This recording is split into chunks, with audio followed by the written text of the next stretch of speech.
बहुत बहुत स्वागत है आप सभी का मेरे इस यूट्यूब चैनल में। आज हम लोग ज्योग्राफी का एक बहुत ही महत्वपूर्ण चैप्टर डिस्कस करेंगे और ये चैप्टर हम लोगों का है पृथ्वी का भूगर्भिक इतिहास। ये चैप्टर जो है ये ज्योग्राफी के हार्ड चैप्टर्स में से एक है, इसीलिए आप लोग को इस चैप्टर को समझने में हो सकता है थोड़ी सी दिक्कत आए, लेकिन मैं प्रयास करूँगा कि चैप्टर को आप लोगों के लिए आसान बनाऊँ और साथ ही साथ में उन प्रश्नों को हम लोग डिस्कस करते चलेंगे जो इस चैप्टर से परीक्षाओं में पूछे जाते हैं। इसीलिए वीडियो के साथ लास्ट तक बने रहिए और इसे समझने का प्रयास कीजिए। तो सबसे पहले पृथ्वी का जो भूगर्भिक इतिहास है, इसे समझने के लिए किन किन पद्धतियों का प्रयोग किया जाता है, किन किन स्टडी मेथड्स का यूज़ किया जाता है। सबसे पहला है अवसादीकरण की दर। यदि हमें अवसादीकरण की दर ज्ञात हो, अवसाद किसे कहते हैं, तो चट्टानों के टुकड़े, जीव जंतुओं के सड़े गले अवशेष जो परत दर परत इस तरह से जमा होते जाते हैं, उसे हम कहते हैं अवसाद। अगर हमें अवसादीकरण की दर ज्ञात हो तो हम जो है ये पृथ्वी की भूगर्भिक आयु या इतिहास को जान सकते हैं। ठीक है। दूसरी है महासागरों की लवणता। तो ये जो महासागर होते हैं, महासागरों में नमक यानी लवण कहाँ से आता है, तो ये पृथ्वी पर जो नदियाँ हैं, इन नदियों का जल आकर निरंतर महासागरों में गिरता है, जिससे इसकी लवणता में वृद्धि होती है। अगर हम महासागरों की लवणता दर भी ज्ञात कर सके तो भी हमें पृथ्वी के भूगर्भिक इतिहास के बारे में जानकारी मिल सकती है। इसके बाद है जीवाश्मों की आयु।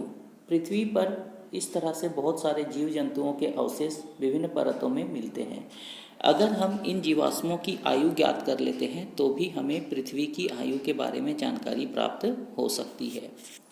इसके बाद अगला मेथड है पृथ्वी की शीतलन दर। हम जानते हैं कि पृथ्वी भी सूर्य के समान एक आग का गोला ही था जो धीरे धीरे ठंडा हुआ और वर्तमान स्थिति में पहुंचा। अगर इसके ठंडा होने की दर को हम ज्ञात कर ले तो हमें पता चल सकता है कि पृथ्वी का निर्माण कब हुआ होगा और साथ ही साथ इसके इतिहास के बारे में बहुत सारी जानकारी प्राप्त हो सकती है।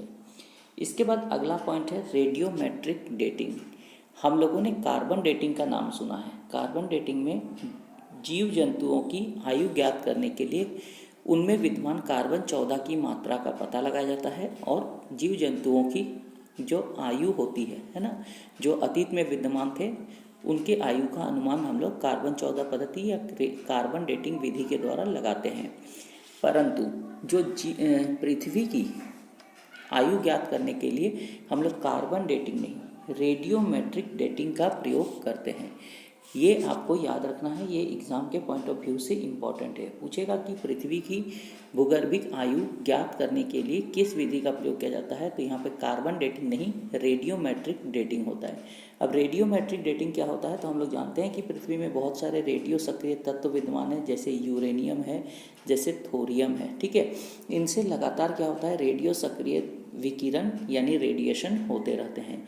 इस रेडिएशन के बाद ये जो रेडियो सक्रिय तत्व होता है, ये स्थायी तत्व यानी कि लेड में परिवर्तित हो जाता है। इस विकिरण की दर और पृथ्वी में विद्यमान लेड के आधार पर रेडियोमेट्रिक डेटिंग के आधार पर पृथ्वी के भूगर्भिक इतिहास के बारे में जानकारी प्राप्त की जाती है। ठीक है। तो इतना आपको समझने की ज़रूरत नहीं है। आपके लिए इम्पॉर्टेंट है कि पृथ्वी की भूगर्भिक आयु ज्ञात करने में जिस विधि का प्रयोग होता है वो है रेडियोमेट्रिक डेटिंग। ओके, चलिए यहाँ से एक प्रश्न आपका बन जाएगा। ये जो 5 नंबर का पॉइंट है इसे आप नोट डाउन कर सकते हैं। अब आइए पृथ्वी का भूगर्भिक काल। तो पृथ्वी का जो भूगर्भिक काल है ये बहुत लंबा है, इसीलिए इसे 4 खंडों में बांटा गया है। सबसे बड़ा जो कालखंड होता है इसे महाकल्प यानी एरा कहा जाता है। फिर एरा जो होता है ये छोटे छोटे पीरियड्स में बटा होता है। पीरियड्स को फिर इपॉक में बांटा जाता है और इपॉक को फिर से एज यानी आयु में बांटा जाता है। ठीक है। तो ये टेक्निकल टर्म है, इसीलिए आप लोगों को इनका इंग्लिश नाम इस तरह याद करना होगा। यानी एरा बटा हुआ होता है पीरियड्स में, पीरियड्स बटा हुआ होता है इपॉक में, इपॉक बटा हुआ होता है आयु में। ठीक है, यानी एज में। अब ये जो पृथ्वी की आयु है इसको ज्ञात करने के लिए हम लोग 1 ईयर या 2 ईयर इस तरह से यूज़ नहीं करेंगे। पृथ्वी की आयु के लिए हम लोग 1 मिलियन, 1 बिलियन, है ना, इस तरह से यूज़ करेंगे।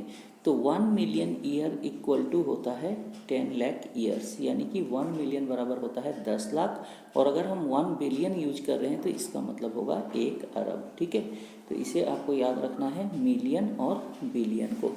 1 मिलियन बराबर 10 लाख और 1 बिलियन बराबर 1 अरब होता है। ठीक है, चलिए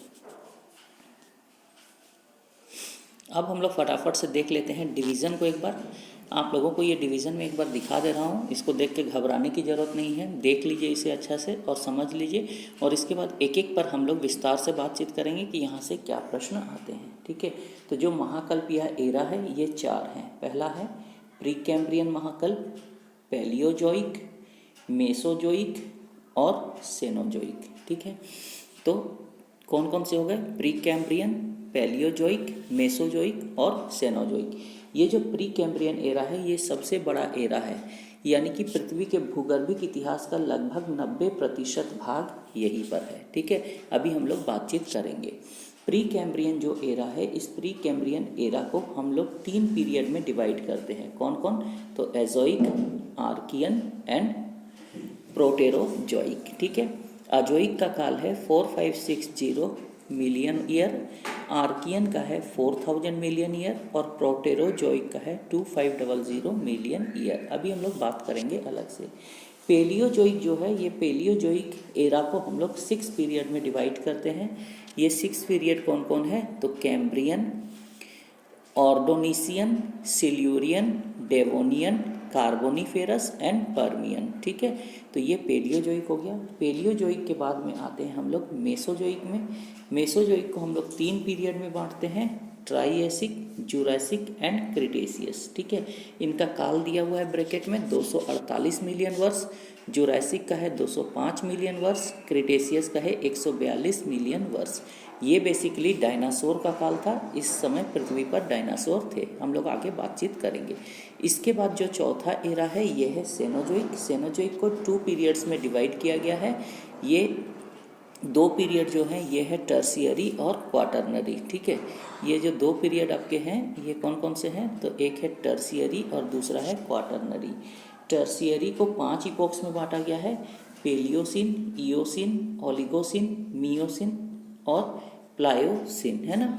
पेलियोसिन, इयोसिन, ओलिगोसिन, मायोसिन और प्लायोसिन में। ठीक है, इसके बाद जो क्वाटरनरी है, क्वाटरनरी पीरियड को 2 इपोक्स में बांटा गया है, प्लीस्टोसिन और होलोसिन।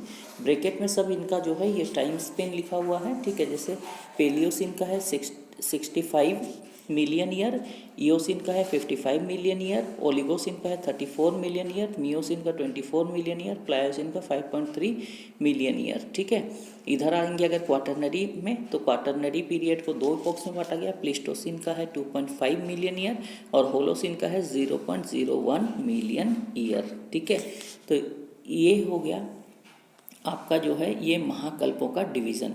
इसमें आपको बहुत कुछ समझ में नहीं आया होगा और हम लोग थोड़ा अगर तेज़ चलेंगे तो आप लोगों को दिक्कत भी होगी, इसीलिए आज की क्लास में हम लोग यहीं तक रखते हैं। नेक्स्ट क्लास में हम लोग इससे आगे चलेंगे और हम लोग प्री कैम्ब्रियन के जो तीनों पीरियड्स है इसको हम लोग डिस्कशन करेंगे। हम लोग क्लास बाय क्लास चलेंगे एक एक करके। नेक्स्ट क्लास में हम लोग प्री कैम्ब्रियन और इसके ये जो तीनों पीरियड्स हैं इससे क्या प्रश्न आते हैं इस पर बात करेंगे, यानी 1, 2, 3, 4 आगे और 4 क्लासेस में हम लोग इस चैप्टर को पूरी तरह से एंड करेंगे। इस तरह से हम लोग समझ करके आगे बढ़ेंगे कि परीक्षाओं में हमें कोई दिक्कत नहीं हो। तो चलिए आज यहीं पर क्लास को एंड करते हैं, इससे आगे बात करेंगे नेक्स्ट क्लास में। तब तक के लिए इजाज़त दीजिए। Thank you very much.